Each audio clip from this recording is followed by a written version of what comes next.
My name is Corky, and I'm with Yolo Basin Foundation, and I'm excited to bring this program to you this evening, Flyway Nights. And I want to bring up my screen so I can share a little bit first before we actually turn it over to our speakers. So Flyway Nights is our speaker series. We do these from November through April, so we'll have 6 of them, and various topics across conservation issues, mostly related to Northern California and in particular the Yolo Bypass Wildlife Area. Tonight we're going to have our graduate fellowship speakers. This program was started in 2015, and it's a program to support graduate students in work related to projects that take place out in the Yolo Bypass and in the Yolo Bypass Wildlife Area. The fellowship includes an annual stipend as well as mentoring for the students' research. And so here's a link, which you can't really click on, but you can find us there at yolobasin.org. This evening, we're going to be hearing from 3 of our fellowship recipients that are going to be sharing with us about a variety of topics. We have Matea Berglund, who's going to be sharing with us about how human-driven change impacts aquatic ecosystems. Clancy McConnell, who's going to be sharing historical ecology and restoration on Lower Puta Creek and the Yolo Bypass. And Juana Wang, and from her we're going to be learning about what supports the aquatic food webs in the Yolo Bypass Wildlife Area. Next month, we're going to be learning about salmon. Hi, everyone. I'm Clancy McConnell. I'm a 4th-year PhD student in geography, but I have a lot of background in ecology, so I kind of consider myself a geographer and an ecologist. And I'm studying Puta Creek and the Yolo Basin. So the picture I have here on the main slide, a little misleading. It's Lake Solano. I'm not actually studying anything west of Lake Solano. Everything I'm looking at is from Lake Solano down. So let's get into it. I got inspired to do restoration working with my dad up in Sierra Nevada meadows, restoring meadows with heavy equipment. That's me there on the ground, running some of the tractors and doing a variety of tasks. This was in high school through college, and I continue to work with him. So it got me thinking about how can we do this on a large scale, not just in small meadows, but maybe on the scale of a whole creek. And that got us thinking about different techniques that we can use. We developed a couple of our own. The pictures here on the lower left are a French drain style technique we use to trap water in a sloping meadow. And so those are the kinds of things that I wanted to apply to a large landscape. So I decided, let's go for a PhD and see what we can do to come up with a scientific way of not just bringing back some of our ecosystem integrity, but also conserving biodiversity and providing functionality for human use. So my project, I've put in a couple different formats here. So you don't need to read all of this text, but people understand the project in a couple different ways. I have research questions and I have objectives. They're just sort of different ways of thinking about it. And I'll be a little bit pressed to try to get in everything in 15 minutes or so because I have a whole dissertation here, just starting my 4th year. So I am still actually doing data collection. So we're working on all 3 chapters here, and I don't have a lot of results to share with you similar to Matea. So just kind of be patient on that front, and I will be back next year or the year after to give you the full results. So let's just start from the beginning. With chapter 1, I'm looking at the pre-dam versus the post-dam system of Lower Puta Creek and the Yolo Basin. So again, from Lake Solano down, the the portion lower than the interdam reach, and comparing those two systems. How did the dam affect the geomorphology or the shape of the creek, and then subsequently the vegetation? Chapter 2 is a little bit more focused on specifically vegetation. So in that chapter, I'll be looking at a lot of different satellite imagery and aerial imagery, which is taken from an airplane, and then classifying that vegetation into different covers. So is it valley oak woodland, grassland, riparian forest, or water? And from that, I'll be creating this model, we'll get into that a little bit later, that might be able to predict what could be in a certain area of the creek and how that moves between different states over time, between willow to a riparian forest, then a flood comes in and resets it. And then in chapter 3, I'll be using that information from the first parts of the project to create a restoration design. And in that design, I will hopefully be able to predict what that reach of creek that we're looking at. So we'll pick a reach or two of creek, something that is relevant for very low South Fork, Yolo Basin area, and then perhaps one higher up, and then predict what the different restoration techniques would result in 10, 20, or 30 years down the road. So hopefully it will have a really applied focus and be able to be used by Yolo Basin Foundation, Putah Creek Council, Solano County Water Agency. I'll just throw these up here just for a second. These are the objectives. If you want to look at the video later and read through these, that's just fine. So this project has a couple theoretical implications, mainly related to how the modeling will inform different ecological theory. And then, of course, a big applied focus. How is this going to be useful for different agencies? And then how might someone working with the UC Davis Riparian Reserve take different actions in that area to, restore sections of the creek? So a large portion of this project is based on an ecological concept called succession. And succession is just sort of a jargon-like term that means something progresses over time. It's disturbed from, perhaps like the graphic on the left, a burned area, then seedlings come in, they grow into saplings. Sooner you have a little bit of a dense hardwood and mixed conifer forest. And then maybe after a couple hundred years, it develops into a nice old growth mixed stand. That is succession in a nutshell. Simplified, but that's what I mean by succession. And that's what this modeling program I'm building is based on. In Putah Creek, our primary disturbance is flooding. We do occasionally have fire, and then we've implemented some others, mowing, grazing in some areas, but primarily we'll be talking about flooding. To take that one step further, we have something called state and transition modeling, another jargon-like term.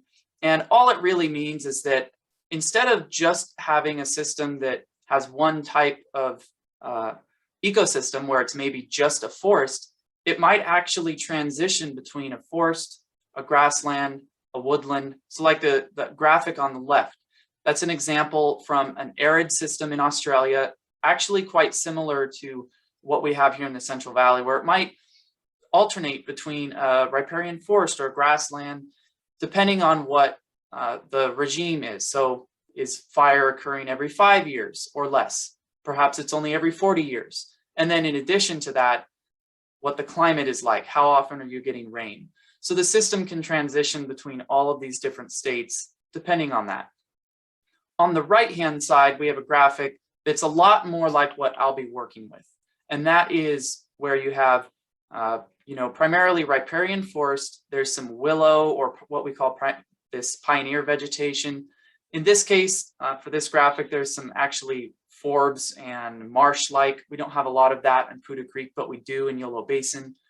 And then on the bottom is a map of what those look like on a 1 kilometer, or looks like a 3 kilometer reach of this river. So that's the model that I'll be creating, but specifically for Putah Creek and the Western Yolo Basin. Now, Putah Creek in particular has some unique history, as probably a lot of people on this call know about. So we have channelization in the upper left. That is one of the weirs that went in near Winters. You can see the railroad bridge in that picture. We also have primarily Monticello Dam. That caused a large change in the dynamics. And then in the upper right, dredging. That picture was not taken on Poudre Creek. We have a lot of records of the dredging, but not where. So all of this plays into how the creek ended up the way it is. And I want to figure out not just how this natural system works, but it's a modified system. How does it operate now? So to start the project, I mentioned these 3 different chapters. In chapter 1, I'm working with historic data. On the bottom is where I am right now, and that is working with 1905 topographic quads.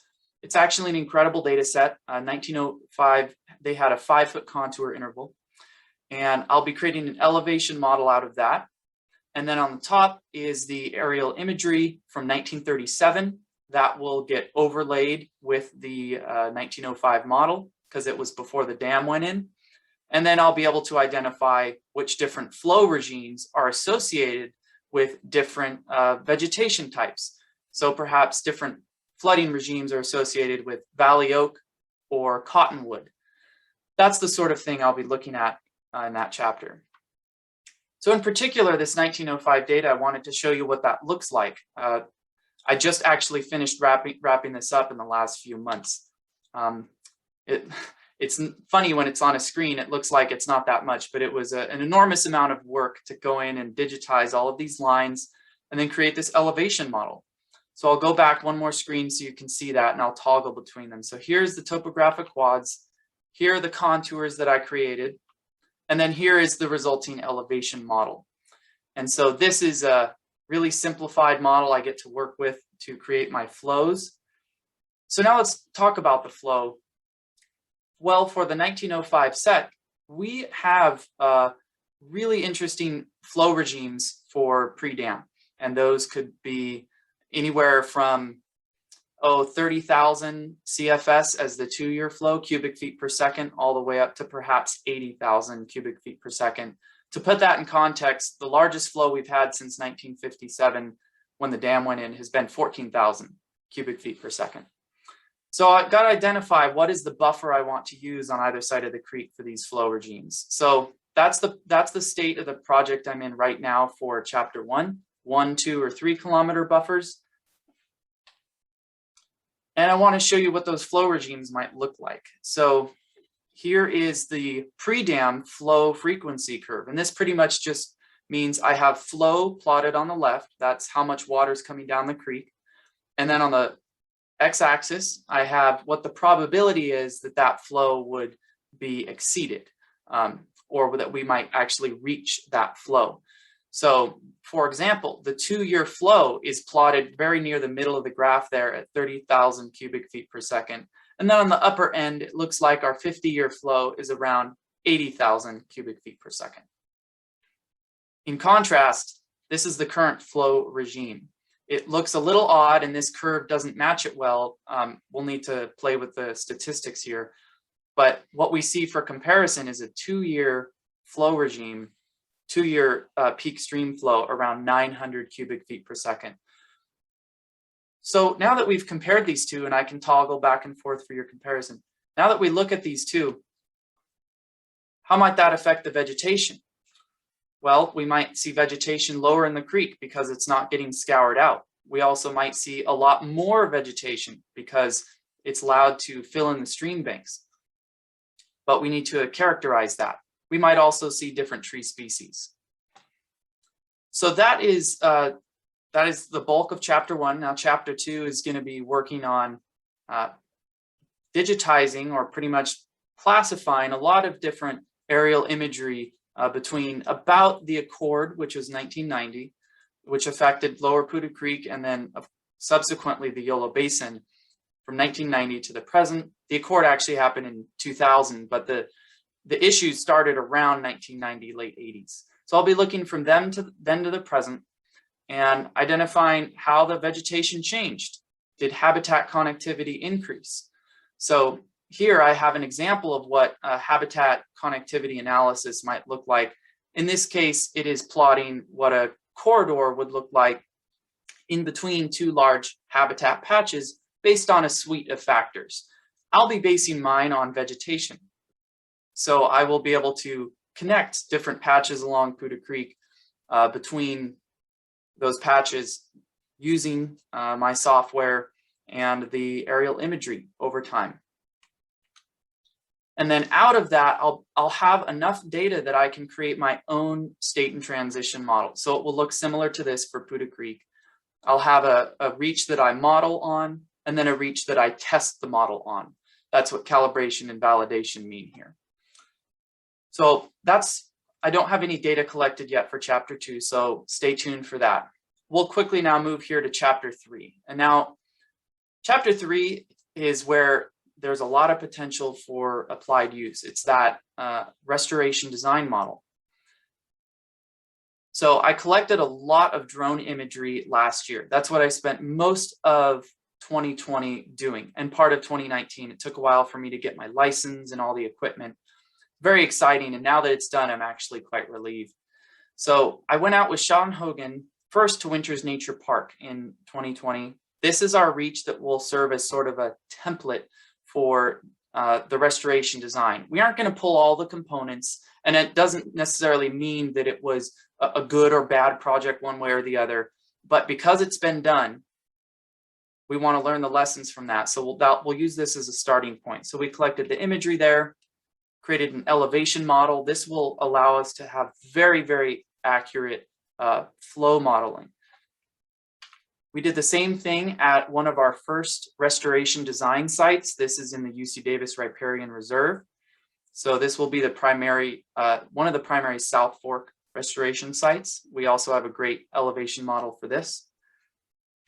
And then one of the last sites, and the drone work isn't necessarily completely done, but one of the last sites, and this of a little bit more relevance to the Yolo Basin directly, is South Fork Preserve, and then a portion on a landowner parcel next to that. So each of these sites has some potential. There's a little bit of cleaning up to do. I have here in the center of this data set, you can see there's a green patch in the channel. And that's where there was so much tree cover that it modeled it as flat ground instead of a channel underneath. So there's still some work to be done here on the data collection, but these pieces will serve as the components for this state and transition model for restoration. So just to reiterate here, you have a calibration reach and a validation reach, and calibration on the left, that's what the software will model. And then on the right, the validation, we're going to actually test it and see if it came out pretty well. My model will be much simpler, more along the lines of this, where I have only 4 to 6 classes. And then, of course, for restoration, we won't be predicting the past. We will be hopefully projecting what this outcome will be in the future. So we have the present 2020, 2030, 2040. We'll be able to go all the way to 2050 with predicting our restoration outcomes. At least that's the intent. So there's a lot of potential here, and I really hope to come back next year and give you some interesting results and the year after. That's it. Thank you, Clancy. So we're ready for questions to come in for Clancy to answer about all of that was amazing.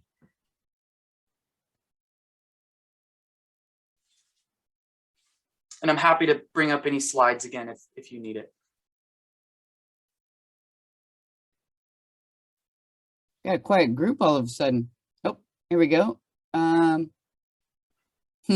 Robin says you've come a long way since we last spoke. Yes, certainly. I've made a lot of progress in the last few months.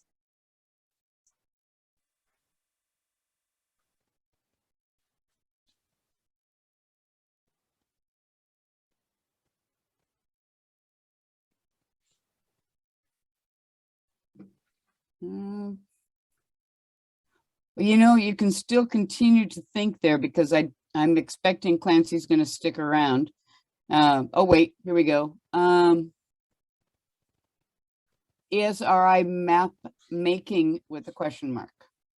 Yeah, almost all of this is conducted inside of ArcGIS, which is an Esri product. I'm using both ArcMap and ArcGIS Pro, and I use a program called Pix4D, which is just a really neat tool for stitching together drone imagery. And then I have a suite of other programs. I'm using HEC-RAS for the hydro modeling, and that actually is integrated with ArcGIS. So there are a lot of neat programs. All right. And oh, so the engineers out here, the beavers. Are there beavers in Pewter Creek? And if so, do they contribute to the health of the waterway? There are beavers in the creek, and you know, I think that the safest thing for me to say, because beavers can be really political, especially on Pewter Creek, is that beavers are native to Pewter Creek, but they can cause a lot of issues. You know, when they build dams, I think one of the current dams on Pewter Creek actually backed up well over a mile.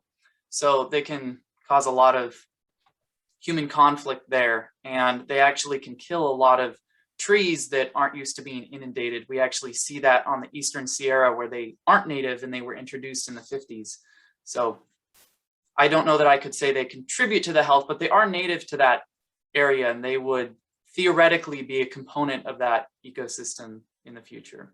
I'm not saying they should be, but they're native. So the changes at Winters, at the Winters Park, are occurring quickly in just the past few years. Do you have projections for the next 10 years, or will you? So with Winters Park, the options are wide open in my project for that site.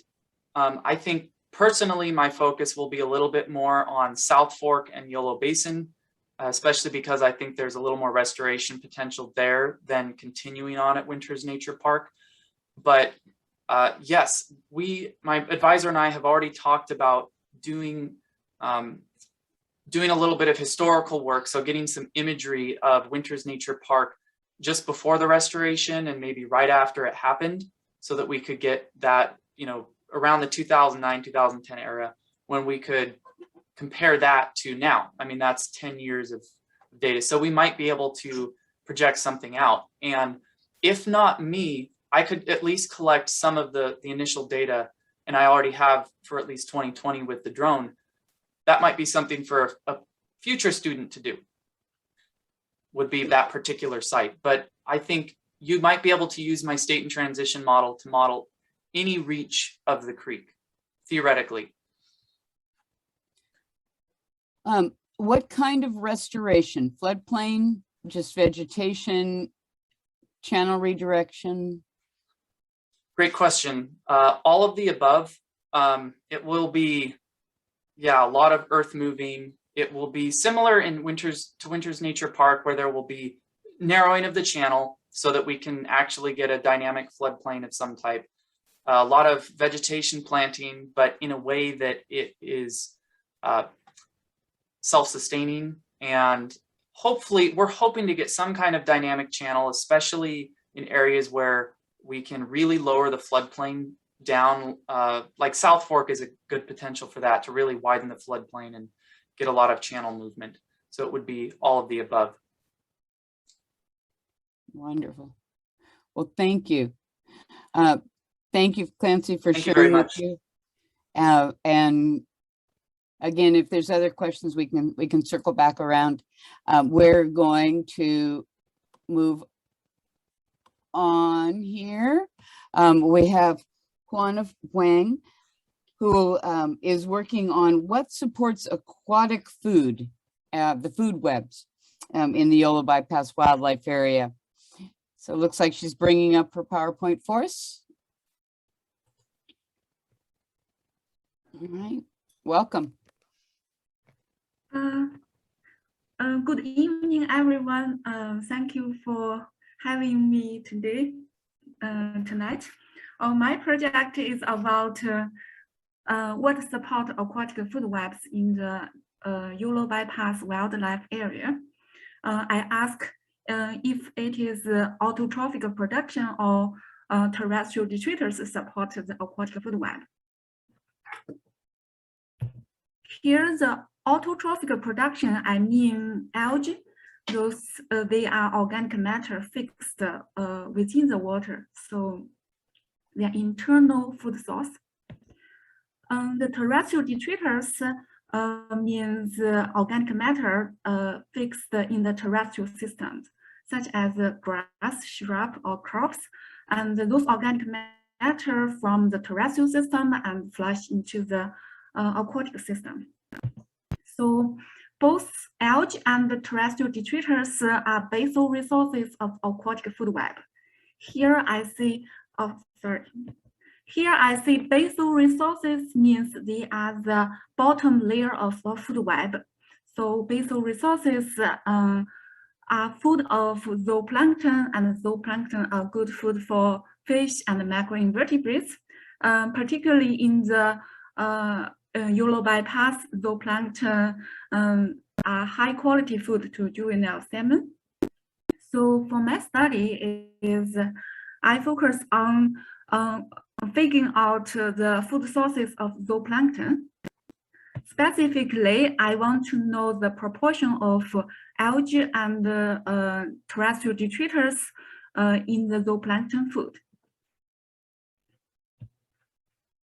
You may wonder why the proportion of basal resource is important.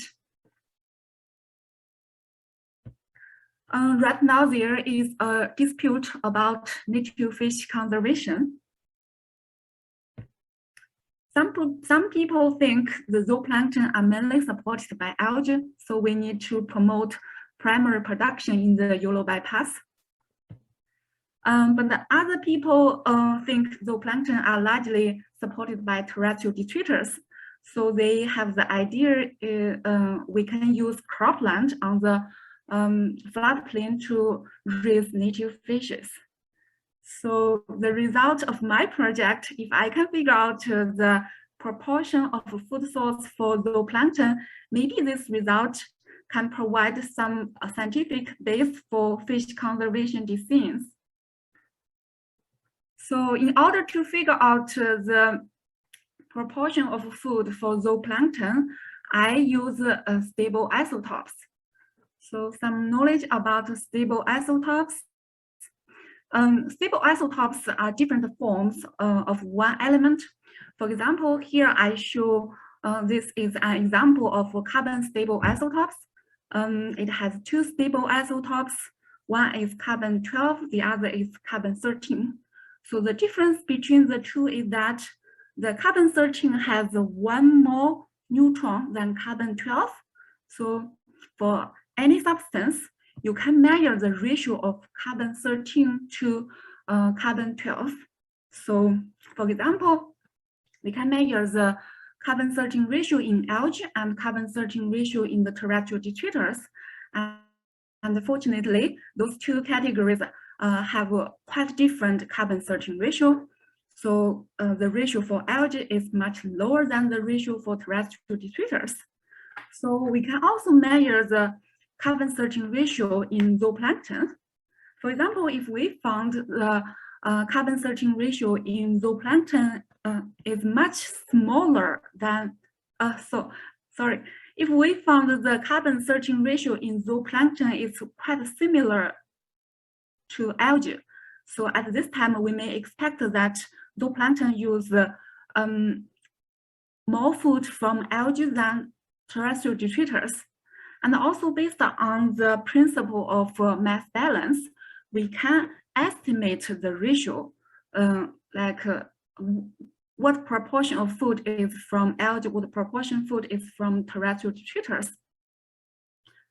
In the aquatic system, there are in general multiple terrestrial detritus, like there are detritus from trees, grass, and shrubs. Those different detritus, they may have different carbon 13 ratios. In this case, if we want to know the food proportion from different terrestrial detritus, we need to use multiple elements. So here I use carbon, nitrogen, and hydrogen. 3 elements, stable isotopes of 3 elements. Particularly in the Yolo bypass, we found that the terrestrial detritus at least should be divided into 2 categories. One is C3 plants, the other is C4 plants. So based on our measurement, most plants in the Yolo bypass wildlife area are C3 plants, but we also have a few plants are C4 plants. The C3 plants, their carbon-13 ratio is much lower than the C4 plants. Next is we apply those methods into the field. In the field, we have 3 habitats. One is grassland, the other is seasonal wetland, the third one is permanent wetland. We choose 3 habitats because we want to see if zooplankton use different food resources on the 3 different habitats. And we conducted 3 field samplings in January, March, and May.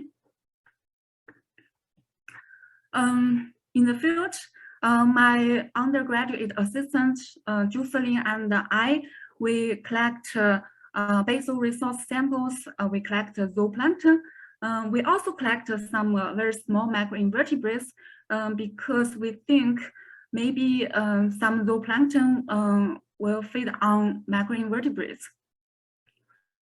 We dried those samples and so send those samples to the Stable Isotope Center at UC Davis. When we get the stable isotope results, we built Bayesian mixing model to figure out the food proportion of zooplankton.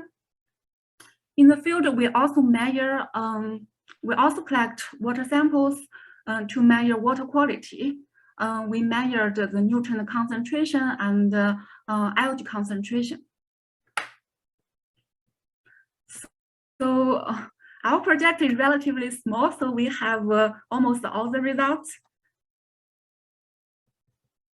First, look at the seasonal variation in algae concentration, because potentially algae is a very important food resources for zooplankton.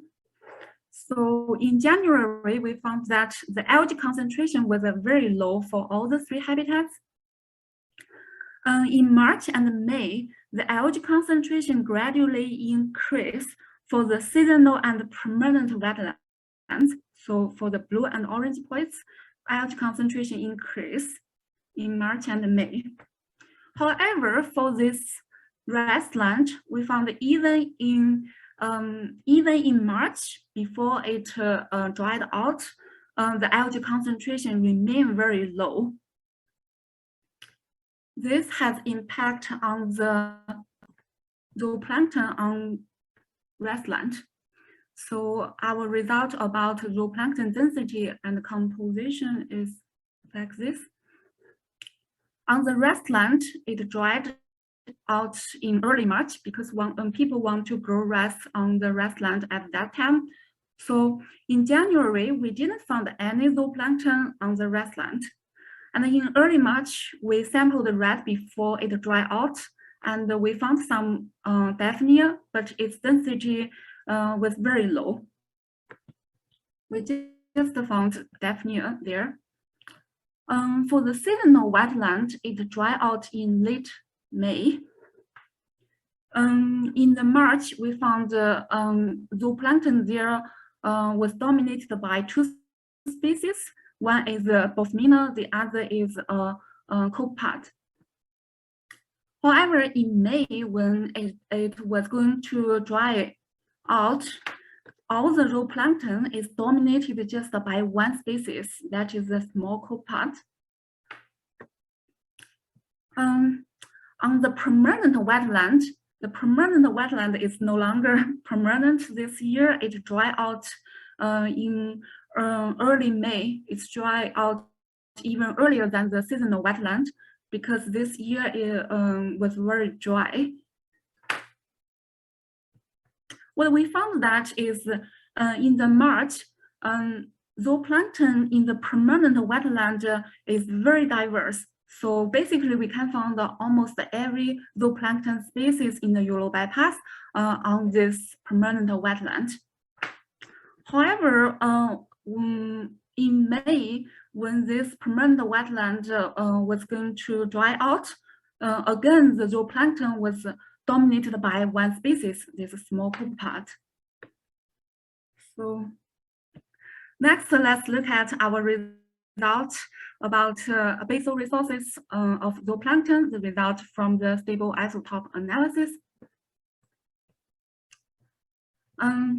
First, look at the result of restland.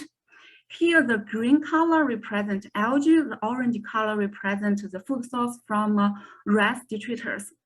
So we found that in March, the Daphniidae on the restland was mainly supported by algae, autotrophic production. On the seasonal wetland and the permanent wetlands, also first look at the result from March, because March is almost the best season for those wetlands. In this season, we found the zooplankton rely heavily on algae. Here, that is the green color. Green color represents food source from algae. Orange color represents food source from C3 plants, and the green color represents food source from C4 plants. C3 plants and C4 plants, those are food source from terrestrial detritus. So we then look at the results in January. We found that in January, the contribution of algae was much lower. So it is understandable because, as I mentioned, the algae concentration in January was very low for all the three habitats. So the food proportion of algae is also very low. However, in May, we found that the algae concentration, algae contribution to the zooplankton food source also lower than that in March. Although in May, the algae concentration in the water is higher. So see here, water quality results suggest that in May, algae concentration is higher. But during this period, the zooplankton did not use much food from algae. So my thinking is that I'm not very sure if those algae, they are toxic or harmful to zooplankton, because in May, the nutrient concentration on those wetlands are higher. So, and algae concentration is higher. Potentially, those algae may be harmful to zooplankton, but it's still uncertain. Also, from the water quality result is that in January and March, when zooplankton rely heavily on algae, in this season, the algae concentration are very low, and those algae may be limited. Their growth may be limited by nutrient like the ammonia, because ammonia concentration and nitrate concentration were very low during this period. Also, the temperature is very low. Maybe the algae growth in January and March was limited by nitrate and the temperature. Another important finding from our study is that we found the food source difference between Daphniidae and the copepod. For the Daphniidae, conventionally we treat them as herbivores because they feed algae or detritus. But for copepods, they could be herbivores or predators or omnivores. It's not very certain. So our results suggest that on the seasonal wetland and the permanent wetland, those copepods directly feed on Daphniidae, and large portion of food of copepod from the Daphniidae. Also, we found that those copepods also feed on small microinvertebrates like this diptera. In addition, this copepod can also feed on algae. So that's why in this basal resource result, we see that the copepod rely more on algae than the Daphniidae because they eat Daphniidae and they also directly feed on algae. Lastly, our take-home message. So in this Yolo bypass wildlife area, those zooplankton rely greatly on algae in January and March, when the algae density was relatively low. And at this time, algae growth is potentially limited by nitrogen and temperature. The other finding is copepod is about one trophic level higher than Daphniidae. And in general, the copepod need a higher proportion of basal resources from algae than Daphniidae. So based on our results, to enhance fish production, we probably need to increase algae production in the Yolo bypass.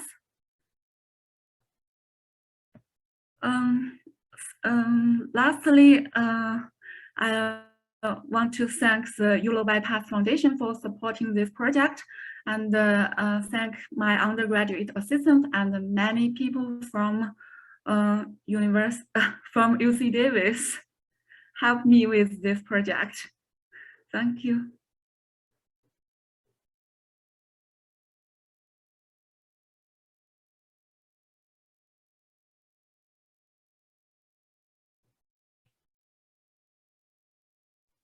All right, so working on bringing my chat up so I can see if we have some questions here.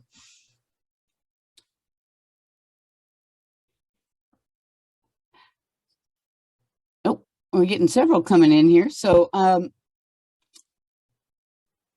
you know, it's really interesting when I'm listening, an aside, but I'm listening to you talk about fish, and it seems like so often when we're thinking about some of the things that grow out there, we're thinking about birds.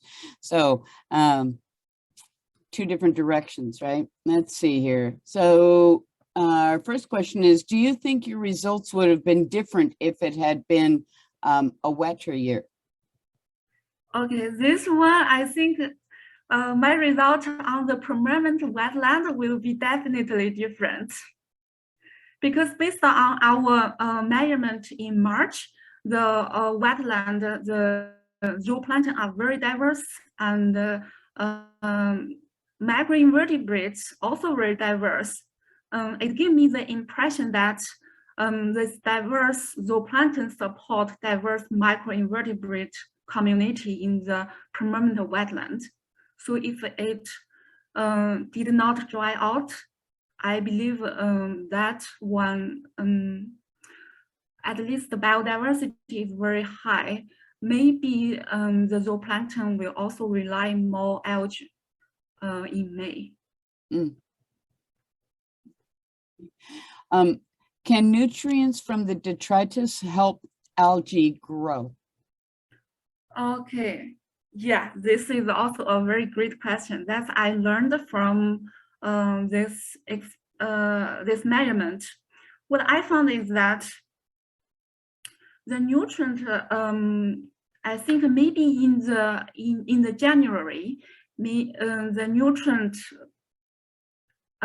Okay, I think is that the source for the nutrient in January and in May may be different. I'm not very sure in January where it come from. For the grassland, it may come from the fertilizer. But in the late season, in the seasonal wetland, what I found that is those nutrients is more likely from the decay of the detritus. Yeah, definitely in the later of the season, more nutrients come from the detritus. Thus, we also found the carbon signature in the zooplankton in May is more close to the signature of detritus. So how could algae production be increased in the wetlands? How could the algae production could be increased in the wetlands? Okay, this one, wetland, I think, okay, another thing I think I got from this project is I compare the permanent wetland and the seasonal wetland. So their major difference is the residence time of water. For the permanent wetland, the water was there for a long time. So the zooplankton has more time to develop. But seasonal wetland is the water was refilled just in October, I think. So in January, it only has two months time to develop for the zooplankton to develop. So I think if we can refill the seasonal wetland earlier, maybe it's better. Oh, another thing is I'm not very sure if it's good to add some nutrients, but at least based on the water quality measurement is that all of those habitats, their nitrogen concentration is very low in November, in January and March, very low, particularly nitrogen, even below detection level. Was there a difference in the algae production between C3 and C4 plants? Okay, this is a very tough question. I'm not very sure now. I think this needs experiment. But I noticed that is maybe C3 plants decay, detritus from the C3 plants decay faster than the C4 plants. So for answer this question, we need experiment. Okay, that's fair.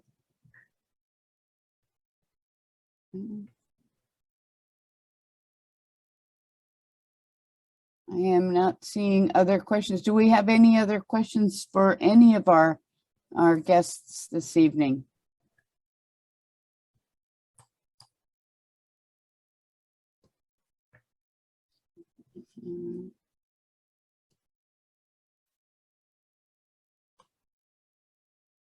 I'm not seeing more questions from people coming up right now. So I am thinking that I want to remind you all that we do have Flyway Nights. Let's see. Oh, wait, something came up there. What are we saying? Oh, appreciating the work that you all do. Absolutely. We very much appreciate all of the information that everyone has shared with us this evening in helping us to think about and learn more about the wildlife area. Again, I want to remind you all that next month we're going to be learning about salmon on the lower Pewter Creek. And, you know, salmon actually is pretty important to Yolo Basin Foundation in that really in many ways it was the concerns about salmon that brought this whole project together that ultimately ended up developing the wildlife area here and the Yolo Basin Foundation. So I hope that you want to join us next month when we are exploring that. And I lost my pen. Okay, so bring that back down. And again, thank you all. Thank you all to our guests this evening. And here I am there with the Yolo Basin Foundation. Oh, look at that. Robin says salmon are in the creek now. So we need to get ourselves out there and take a peek, don't we? So get outside, enjoy the wetlands. The birds are coming, right? Winter is upon us, or at least just around the corner. Migration has begun. Join us for one of our field trips. The next date is that next date? I was just looking at that. Thursday, December 2nd. And our website, yolobasin.org, is where you would go to sign up so that you get the Zoom link to be able to do that. So again, thank you for joining us this evening. I hope you learned a lot. Thank you to our guests, and have a great rest of your evening.